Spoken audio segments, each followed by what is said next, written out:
This ClickView enablement module will provide you with that next level of troubleshooting when it comes to ClickView licenses. This document will cover some of the most common issues relating to licensing and how to troubleshoot them. Let's begin with the first example where the end users typically browse the ClickView access point for the application of interest and open it. Once completed, they close the application and end their visit, or open the next application and so on. But what happens when an end user can browse the list of applications on the access point and cannot open them? Here's what happens when a user does not have a cal assigned. They browse the access point URL. When they try to open the document, an error message is displayed. For example, access denied or no user cal. How would you go about troubleshooting this scenario? Let's take a look at a few areas you should check. One troubleshooting step you can perform is to verify who you are assigned into the access point as. At the top of the page, you should see Welcome and a name after it. This is who you are logged in as. Open Favorites and Profile. Click on Profile tab and verify who you are signed in as. Before version 11, the username was displayed directly. Now you can see both Refer to Me As, which should be your full name, and Signed In As, which should be your domain/user ID. The next troubleshooting step is to verify the domain/username corresponds with what is seen within the Assigned Users list under the Assigned Cals tab. In this case, we can see user 1 in the list, and our name, QVS Web QDS, is not found in the list. To understand the cals assigned, we simplified this example to one cal available. As we navigate to the General tab and view Named User Cals section below, it is showing one assigned and one licensed.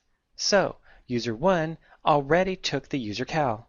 If we had more user cals in the pool, the next user would automatically be assigned the next user cal, only if you checked setting Allow Dynamic Cal Assignment, and only if your policy allows or permits it. The only other option is to manually add the username into the Assigned User Cal tab if setting Allow Dynamic Cal Assignment is not selected. As you can see, user 1, assigned username listed, has never used the user cal.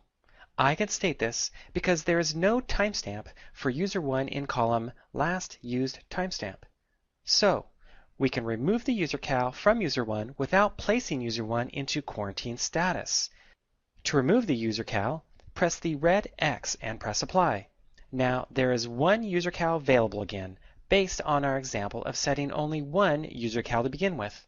However, if there is a timestamp and you press the red X, there would be a quarantine for 24 hours before the user cal can be reassigned. We can now test and confirm our troubleshooting step resolve the issue. Open Access Point again, open any doc, and now the document can successfully be opened. If we navigate back to the QMC Assigned Cals screen again, you will now see that QVS Web QDS/administrator now has a user cal assigned and can open up documents in the access point. This user also has a last used timestamp, telling us that the user already opened a document. Now let's take a look at another licensing example called License Lease. A prerequisite of obtaining a license lease is to already have a user cal assigned. The user cal can either be manually assigned by the administrator, or you can set the Allow Dynamic Cal Assignment and automatically receive one. Also, you will need to set the Allow License Lease. These are the same steps I just covered in the last example, with the exception of now setting Allow License Lease. Notice the desktop client title bar states Personal Edition. This means that you do not have a license yet, and the license information status states you are running ClickView Personal Edition. In this example, our user ID already has a user cal assigned, and we wish to obtain a lease license.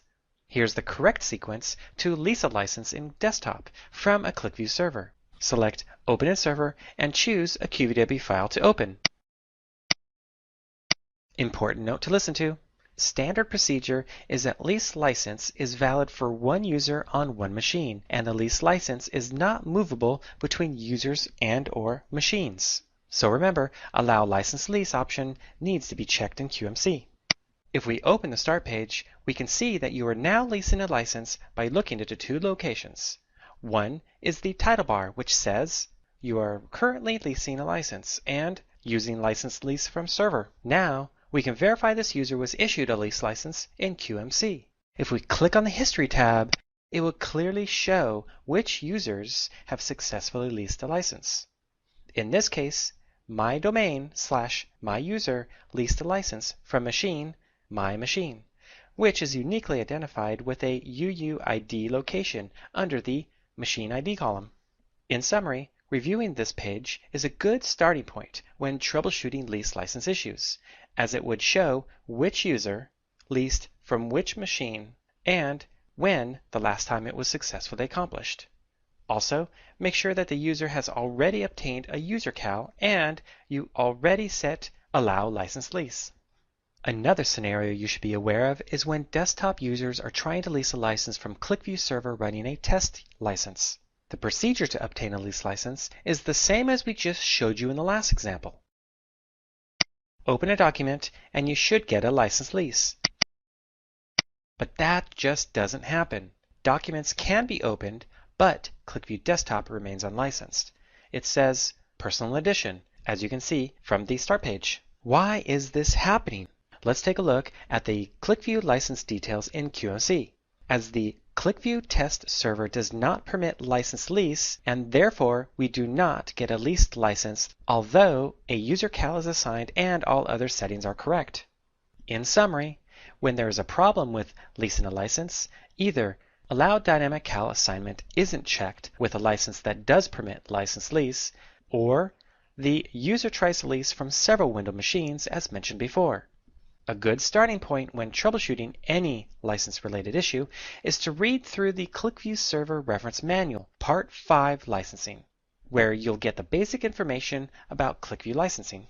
More documentation can be found in our article knowledge base with more detailed information about certain topics. The two scenarios showing lease licenses are described in the document with more detailed information. Take a look at article number 2759 called ClickView License Lease, which is a tech brief.